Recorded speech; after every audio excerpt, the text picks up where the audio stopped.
Pues estamos analizando este tema de la relación del gobierno con la CENTE, la reforma educativa.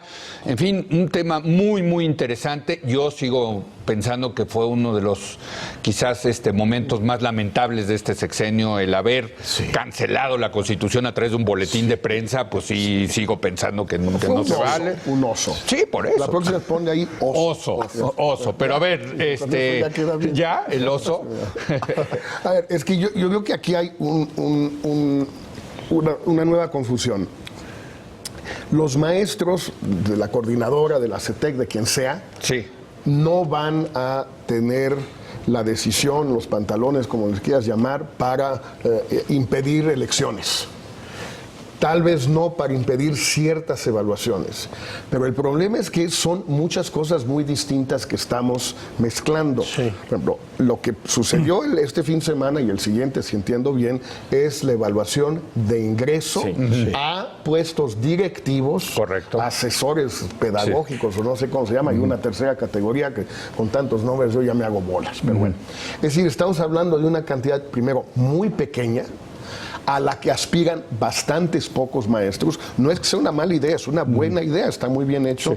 Con Héctor siempre habíamos insistido sobre todo en el tema de los directores de la escuela. Es clave. Pero esto no es el gran tema. La segunda evaluación, que va a ser la de promoción dentro de, etcétera. No, de entrada, de ingreso. De ingreso. Eso de alguna manera ya se estableció en el sexenio de Calderón con la alianza educativa, con Josefina Vázquez Mota, con Elba y todo eso. Es decir, de alguna manera eso ya venía dándose y tampoco va a ser de gran crisis. Ahora, el tema del hueso más duro de roer es el de la permanencia de los maestros.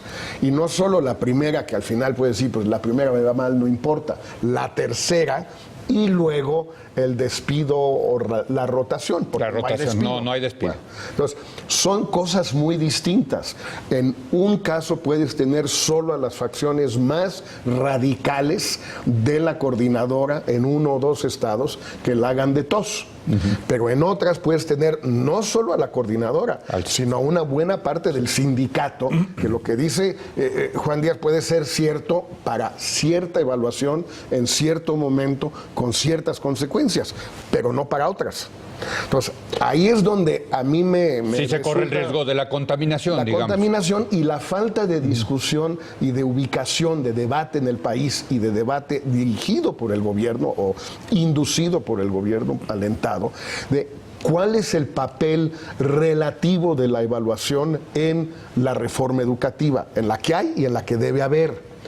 ¿Cuáles son los incentivos o los premios o la zanahoria, no solo el garrote? ¿Cuáles son y en qué consisten? ¿Cuáles son los riesgos reales que ya se han comprobado en otros países de la evaluación a toda prueba y en particular a través de pruebas, justamente? Bueno, todo eso lo discutimos menos que cuántas boletas electorales quemaron los locos de Chilpancingo o de Oaxaca. Que no digo que no es importante, pero son dos cosas muy distintas. Nada más como dato, hay que recordarle a la gente que en 2016 hay elecciones en Oaxaca. Y ahí elecciones de gobernador. Ahí sí podría... Ahí sí tienen... Esto que dice Jorge a mí me parece muy importante. Un gobierno tiene que hacer muchas cosas, ¿no? Tiene que gobernar, tiene que aplicar la ley, tiene que ordenar las cosas. Pero también tiene que ser una instancia de donde mana una pedagogía pública. Un gobierno tiene que explicarle a sus ciudadanos y convencerlos de lo que está haciendo. Y en una reforma en particular como esta, que está lejos de ser sencilla, que está lejos de tener consecuencias previsibles, es una reforma de gran calado, de grandes matices, y también es muy difícil medirla con facilidad rápido, porque más bien es una cosa de una acumulación poco a poco. Entonces, yo diría, si algo ha sido el gran pecado de este gobierno con relación a la reforma educativa, es el no haber hecho esta pedagogía.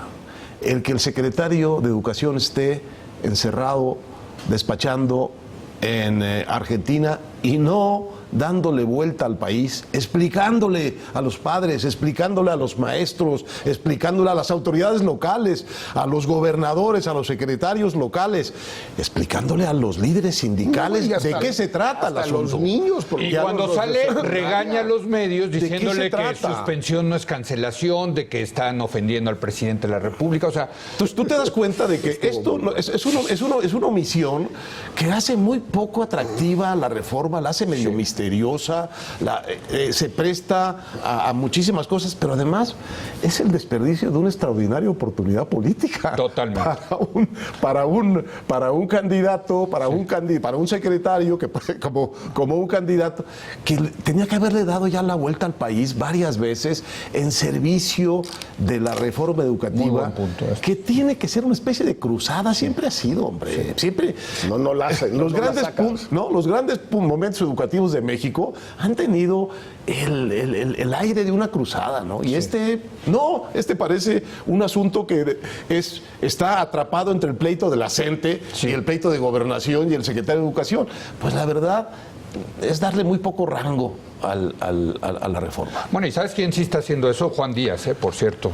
Bueno, por eso lo menciono, Javier, porque me impresionó mucho ese discurso de Juan Díaz. Repito, casi se lo debía tomar el secretario de Educación y ponerlo como disco y repetirlo. Por cierto, no corriendo ante los micrófonos, porque es otra cosa que el secretario. No. Parece que siempre va deprisa porque no quiere contestar. En el chacaleo. No. Abierto, en una capital, en otra capital, en todo. Sí, tiene una materia nobilísima para hacer una cruzada, ¿no? Sí. Javier. Sí, yo diría que esto vea peor. No solamente el gobierno no ha hecho ese trabajo pedagógico, sino que le han dejado el espacio a dos grupos han hablado sobre la reforma educativa. La CENTE y un pequeño grupo dentro de la sociedad civil organizada que tiene un punto de vista muy particular. Mexicanos primero. Bueno, pero eso a mí me parece que está muy bien. A veces se pasan, pero prefiero que se pasen a que se queden cortos. Pero yo creo que es un grupo muy particular. Es muy legítimo que un grupo diga lo que quiera, incluyendo la CENTE, pero sí faltan más voces, sobre todo porque si uno otra vez lee, hablemos nada más de la evaluación, lo que dice la reforma sobre evaluación no es lo que uno lee en la prensa de gente que escribe editoriales o de Mexicanos Primero cuando publica algo. El énfasis en el discurso que uno ve en la prensa es evaluar para premiar o castigar. Realmente algo de eso hay, obviamente, en la reforma, pero la reforma habla más bien para evaluar, para entender qué está pasando, para tratar de arreglar los problemas, que es muy distinto que decirle a un maestro, te vamos a evaluar para premiarte o castigarte, a ver cuál te toca. Ahí pues perdieron a todos los maestros, que tienen vocación y quieren seguir trabajando y pues se someterán a la evaluación. Bueno, pero primero quieren seguridad como todos, ¿no? Claro, pero se someterán bajo esa amenaza, en vez de que con un discurso de, oye, queremos entender cómo te podemos ayudar, y para entender cómo te podemos ayudar... A ver, Javier, ¿pero qué está mal? Pues ya perdieron a todos, perdóname. ¿Cómo que está mal que te evalúen para premiarte o castigarte? Bueno, es lo que quiero decir. Los premios no está tan claro, Leo. No, pero a ver, yo sí creo en esa filosofía. Ese es un buen punto. Lo de la filosofía es aparte, pero... Sí. Es que dices los castigos están muy claros. Oye, perdón, yo donde he trabajado me han evaluado y me han premiado o castigado de acuerdo a eso. A mí siempre me castigan. A ti siempre te castigan. Bueno, pero ya aprendiste o ya vas aprendiendo. No, ¿ya para qué? ¿Qué tiene de malo? Bueno, si quieres entramos en ese tema y nos llevaremos el resto del programa. Yo sí creo, ¿sí?, que ese discurso, lo único que ha hecho la gente con ese discurso en la prensa es darle la torre a los maestros. Son una bola de ignorantes que no sirven para nada, que son flojos, no saben inglés, caray, etcétera, etcétera, etcétera. Entonces hay que castigarlos. Al grueso de ellos hay que castigarlos. Con eso, no vas a llegar muy lejos desde mi punto de vista. ¿Sí? Lo más importante, si me preguntas a mí, es la puerta de entrada a la profesión. ¿Sí? Y ahí no entran ni premios ni castigos. Lo que tienes que controlar es la calidad de quien ingresa. No preocuparte 15 años después en castigar a alguien que lo hizo mal. Pero se ingresa los que estén preparados para ingresar. Sí, pero o sea, también se evalúa para ingresar, ¿o no? Totalmente. Para mí sí, pero no estás... A ver, es que, insisto, es un poco más enredado todo esto. La merma... más explicación. Sí, claro. Y por especialistas. La merma anual, en principio, la merma creo que son como 50,000 al año. Es decir, es la merma natural del magisterio. Entonces, cuando mucho puedes reemplazar a 40, 50,000, que han sido más o menos las cifras desde que se empezó esto, creo que en 2008 o 2009. Entonces, más o menos es eso. Entonces, si es solo la evaluación al ingreso, pues te vas a tardar entre 20 y 25 años para mejorar la plantilla en su conjunto. Para cambiarla toda. Para cambiarla toda. Bueno, ese es un primer elemento. Pero un segundo elemento es que el gobierno, por alguna razón que yo no entiendo, es un poco lo que dices tú, ha puesto todo el énfasis en la evaluación sin hablar de otros elementos que son importantes. Yo me quedaría, por ejemplo, con la jornada completa o prolongada. No nos quieren decir con claridad, con énfasis, cuánto han hecho. Parece que han hecho mucho y que no está tan mal hecho, no es perfecto, no puede ser perfecto, pero que han avanzado más o menos conforme al calendario que tenían, que más o menos tienen actividades para los niños en la tarde. Y lo de las tabletas, los de las Bueno, ahí, eso también es parte de la reforma también. Sí, es muy importante, pero se diluyó y ahí mejor que ni le muevan porque no vayan a resultar ser tabletas brasileñas, ¿no? Mejor que ni le muevan. Claro, o sea, ya son portuguesas, pero no, yo ahí no le movía mucho, ¿eh? Eso es Estado de México, mejor no nos metamos en eso. No, pues es Peralta, pues. Sí, ¿verdad? Sí, esto que dice... Pero la jornada completa sí. Entonces, no limites todo a la evaluación y dentro de la evaluación estás generando la impresión, como dices tú, castigo y te vamos a correr. Que primero no los van a correr. ¿Pero por qué? ¿Por qué enfatizamos en castigo? También hay premio. Va muy a medias, Leo, no están tan claros. Yo estoy hablando de la retórica que uno ve reflejada. O sea, por ejemplo, lo de la promoción a directores, que antes, ¿quién llegaba a ser los directores? Los que estaban bien con el sindicato. Eso es clave. Y ahora ya no van a hacer eso. Y eso sí es cierto, desde la época de Josefina Vázquez Mota y la Alianza de la Calidad Educativa. Ahora se evalúa y el director va a ser el que tiene el mérito de ser el director. Esa evaluación es un concurso de ingreso al puesto de director. ¿Sí? No es que escogen de ustedes 10, el mejor es Juan Pérez y él va a ser. Por eso, pero ya hay un criterio meritocrático. Hay un elemento, pero es voluntario. Sí. Es decir, tú te presentas. Exacto. Pero antes el que quería y no podía. Pero, insisto, lo fuerte es la permanencia. Y eso es donde se ha generado una sensación de que aquí son una bola de inútiles todos, una bola de perezosos todos, un rayo perezosos, y por tanto ahora... Que queman boletas. Queman boletas. Y los vamos a echar. Bueno, es que sí existen. Y los vamos a echar. Es el retrato que y han no hecho. los van a echar, ¿eh? No, les siguen además. pagando. Les siguen pagando. Pero cuando a la tercera evaluación negativa, Leo, también les van a seguir pagando, nomás que no en esa aula, en esa escuela. Pero otra vez muy machito, en algún momento Choifet dijo, con la nueva reforma educativa, si tienes 3 faltas injustificadas, te vas. No es cierto. Bueno. Te vas de donde estabas, pero no te vas a tu casa. Ahora resulta que lo que estoy diciendo es que no me lo reporta el gobierno del estado de Oaxaca, porque resulta que los inspectores, los que toman la lista, son de la CENTE, entonces yo les tengo que pagar. Entonces... Pero fíjate, estamos hablando de un problema político que es la CENTE en un lugar del país. No estamos hablando de los maestros y la reforma educativa. En eso nos hemos enfocado. Pero diré una cosa que en precisión a favor de Choifet, y es que lo que él dijo, y lo dijo muy rápido, lo dijo muy bruscamente, no se oyó, pero es la pura realidad. Hay 29 estados en donde no hay ningún problema. Y estamos, la prensa, clavados con los estados en donde hay problema. Bueno, esos estados donde hay problema ya los traían desde hace mucho tiempo. Claro, eso sin duda, eso lo heredaron. Y es lo que el Estado se está aplicando. Yo te digo una cosa más triste todavía. Si en esos estados sigue el problema así durante la siguiente generación, la afectación que eso puede hacer para la calidad educativa general de México es marginal. Sí. Es marginal. O sea, que se joda Oaxaca. No, condena. No, pues si lo están decidiendo ellos. Es el gobernador que está aliado con... Sí, eso sí. Es el gobernador electo por los oaxaqueños. Y los que está padres aliado de familia, con los maestros. ¿dónde están? Bueno, son los oaxaqueños los que están decidiendo esto. Pues sí, los padres de familia de Oaxaca, ¿dónde están en esto también? Bueno, ¿no? O sea, bueno, por eso. Claro, o sea. Entonces, eso es una desgracia porque es la población que más requeriría de una verdadera reforma educativa. Bueno, entre otras cosas, hay que empezar a decirles esto, señores, ustedes están haciendo el hueco en donde se van a quedar sus hijos y sus nietos metidos en la misma ignorancia y en la misma dificultad de mejorar por la calidad de sus escuelas. Y la responsabilidad es de ustedes, no vengan a echarle la culpa al secretario Choifet. Es la responsabilidad del señor gobernador, de los señores secretarios de educación. Pero ¿quién se los tiene que decir eso, Héctor? No, o sea, nosotros y el gobierno federal. El gobierno federal, yo pero creo, en ¿no? eso lo dijo el secretario Choifet, además que lo dijo al pasar, debía decirlo de manera mucho más clara y decir, el responsable es el gobierno de Oaxaca. Lo dijo, nomás que lo dice tan rápido y al pasar. ¿Por qué? Porque hay un pequeño trampolincito burocrático que yo no sé cómo se podría saltar un gobierno federal.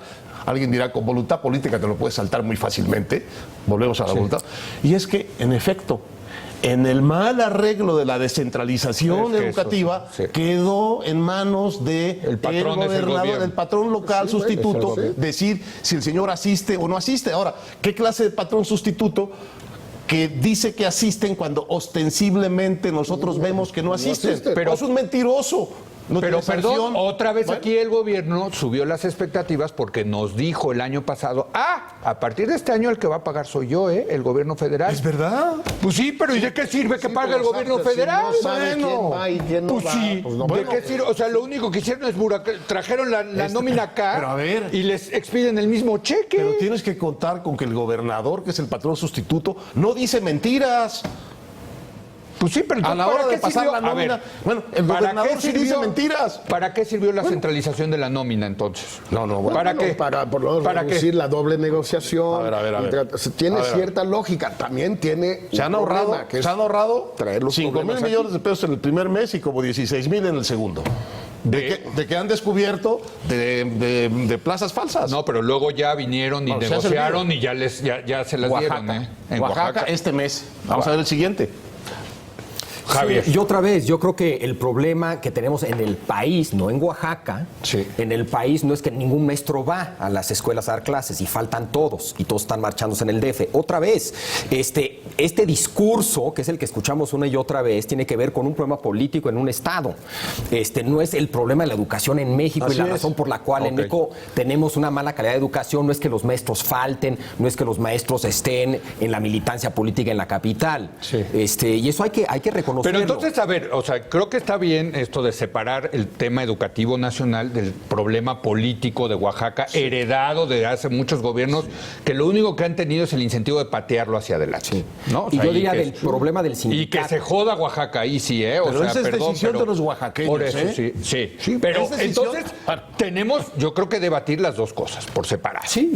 Y yo creo, a mí me parece muy interesante el tema de cómo se va a solucionar el problema político de Oaxaca. Bueno, ese es uno. ¿O no? No le llamamos eso la reforma educativa. Sí, ese es un problema. Bueno, llamemos, a ver, en un estado donde, insisto, va a haber elecciones el próximo año. Porque Oaxaca tiene un problema educativo. El problema educativo del país es otro. Y ahí se debe discutir el peso relativo de la evaluación en la reforma educativa. El tipo de evaluación. Las distintas evaluaciones. Todo lo que se ha aprendido en muchas partes del mundo sobre la eficacia y no eficacia de la evaluación como método para mejorar la calidad de los maestros. Porque es una buena conclusión de esta mesa. No es algo que se inventó en México. Por cierto, muchos pensamos, y Jorge y yo somos unos de ellos, cuando estábamos escribiendo en el tema de educación, que realmente era un mecanismo muy funcional, muy efectivo y que de alguna manera resolvía el problema. No está tan claro. La evaluación. No está tan claro que resuelva todos los problemas. No está tan claro que hecha draconianamente, quizá en lugar de resolverlos, los empeora porque induce a la trampa. Ese es el tema central. Entonces hay que mirarlo con los matices. Para eso es para lo que necesitaríamos una cruzada. Y mucha experiencia internacional al respecto. De esto. Hay mucha experiencia internacional, desde mucha. No se escucha para nada en los debates nacionales. Y doy un ejemplo, el tema salarial. Hay un gran debate de cuánto y cómo pagarles a los maestros. Sí, aquí lo hemos tenido. El reporte que salió del IMCO sobre ese tema no toca una parte de ese debate. Se dedica a decir gana una fortuna, es el colmo y mira fulanito cuánto gana. Otra vez, de que hay esos problemas los hay, pero el debate sobre calidad de educación que está relacionado a cómo pagas, cuánto pagas, ese no lo tocaron. Bueno, ese hay que tocar. Nos tenemos que ir a una pausa, pero me quedo, y yo creo que de aquí en adelante vamos a estar debatiendo los dos temas, desde luego, separaditos. Separados. Y yo creo que el tema político de Oaxaca va a ser un tema en el próximo, porque vienen, insisto, las elecciones, y ahí es donde se confluye todo ese tema político. Vamos a hacer una pausa y ahora vamos a regresar a platicar sobre una serie de interesantes textos que aparecieron en la revista Nexos de este mes, que abordan un tema que merece ser muy discutido: cómo humanizar la muerte. Que es aquí en Foro TV, que continúa La Hora de Opinar.